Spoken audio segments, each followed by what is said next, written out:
Hey, I'm Dr. Hannah Hamlin, and today we're going to talk about some recent life updates. I've had a lot of changes in my life over the past few months, and I wanted to give you guys the kind of inside scoop of what's going on with me.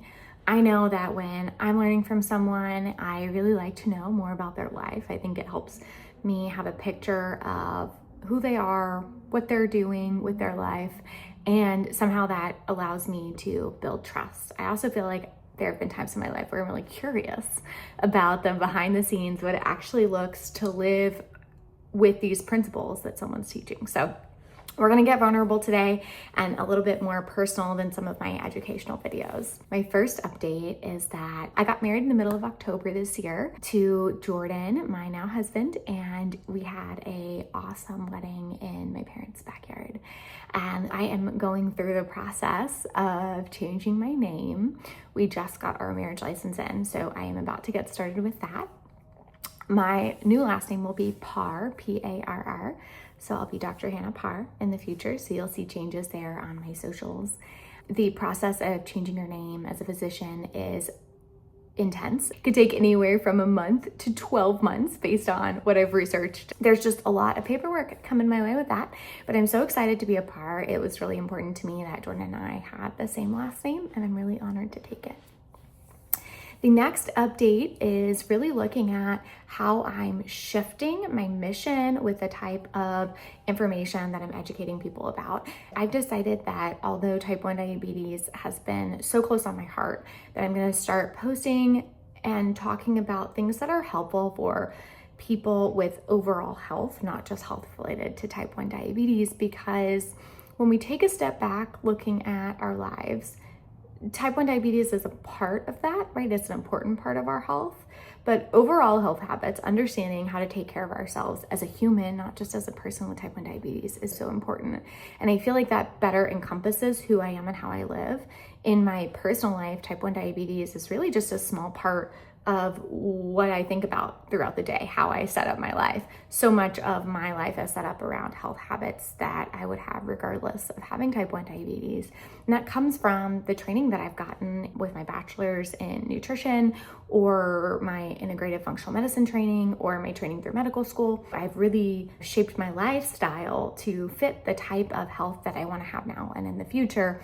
And some of that's related to type 1, but not all of it. So you'll see my channel shift a little bit more into general health nutrition content, because I think that's what's so important for people to understand. And truthfully, I think it can be really challenging to find information that is evidence-based, that is applicable, that is not shameful or fear-driven. I want to be a part of the mission to help move families towards health in a way that they want to, with information that works and is sustainable and is self-loving, not shaming or guilting. That's really important to me, because that's the only way that I was able to figure out how to do it for myself.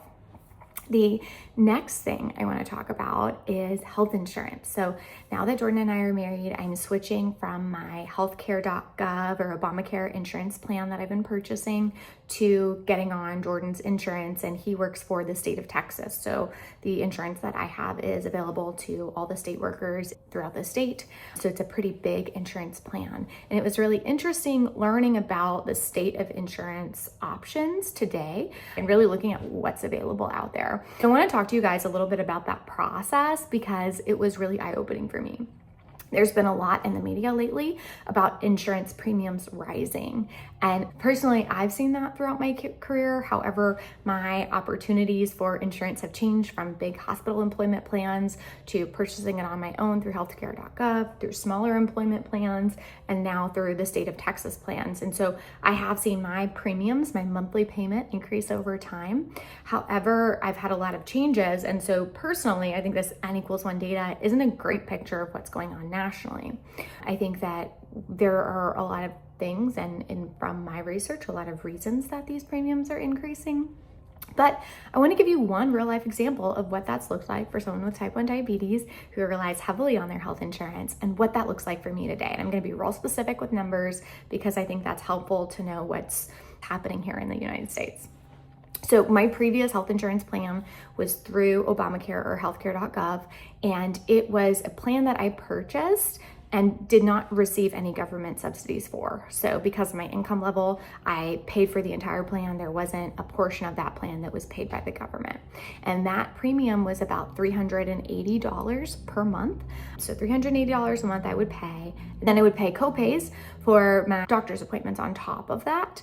But my copays weren't covered until I met my deductible. Now, a lot of these insurance words are big and complicated, and frankly, it's taken me years to figure out how to look at a health insurance sheet about what they offer and actually understand how that's going to play out in my life. But a deductible is how much you have to pay before your insurance starts kicking in to cover your copays typically. Now, over the last couple of years, I've seen some new plans that make it a little bit more confusing where your prescriptions aren't covered before your deductible, and sometimes they are. So you have to read the fine print there.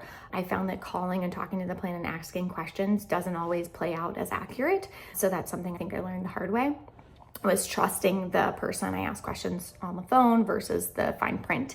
So the fine print really answers questions, I think, a little bit more accurately, or at least it gives you a place to go back and say, hey, this is what we agreed upon when I purchased this. That being said, the deductible for my Obamacare healthcare plan was $8,000. And so all of my prescriptions were covered. I didn't pay anything for insulin or Dexcom when I picked those up, Dexcom being my continuous glucose monitor at the time. I'm currently on Tresiba and Fiasp, so those insulin pens, those were also $0. However, I did pay that $380 a month. And then if I went to the hospital, if I went to the doctor, I would have to pay that full cash amount until I hit the deductible, which was $8,000. And then I would start to have coverage for those doctor's appointments or hospital stays, etc. Now, I didn't have any big medical expenses over the last 2.5 years that I've been on this type of plan, so I never met my deductible. I also didn't have a lot of doctor's appointments, partially because I am a physician and I work in a practice where we have access to cash options for appointments outside of insurance. I knew how to play that in order to get the best benefit for the insurance that I chose. Now, the plan that I chose through Healthcare.gov was a HSA-eligible plan. And that was really the reason that I chose this high premium and high deductible plan, because I knew that the prescriptions would be covered, which is typically my main health expense. And I really wanted that HSA plan available because HSA plans are so helpful for many reasons. They're helpful for putting money away for health expenses. They're great because it's tax deductible. It's tax-free money that you can put into the plan.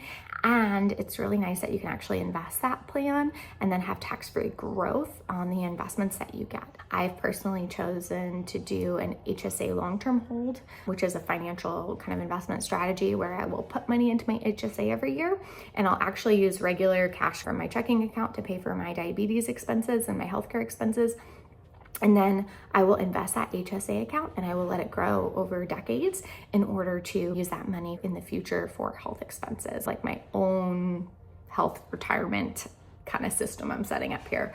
I'll probably always make sure that I have health insurance, but it's really nice to have that money set aside, and it's awesome that I can let it grow. This HSA financial investment long-term hold plan, I think, is a great financial opportunity in order to make things work for our diabetes expenses. And it's something that you can read about. I certainly didn't make this up. I learned it from someone else. But after weighing the pros and cons on Jordan's new plan, the one that is available to state workers in Texas, we decided to choose the same thing. So we chose a plan that had a higher premium and a higher deductible. So also $380 a month.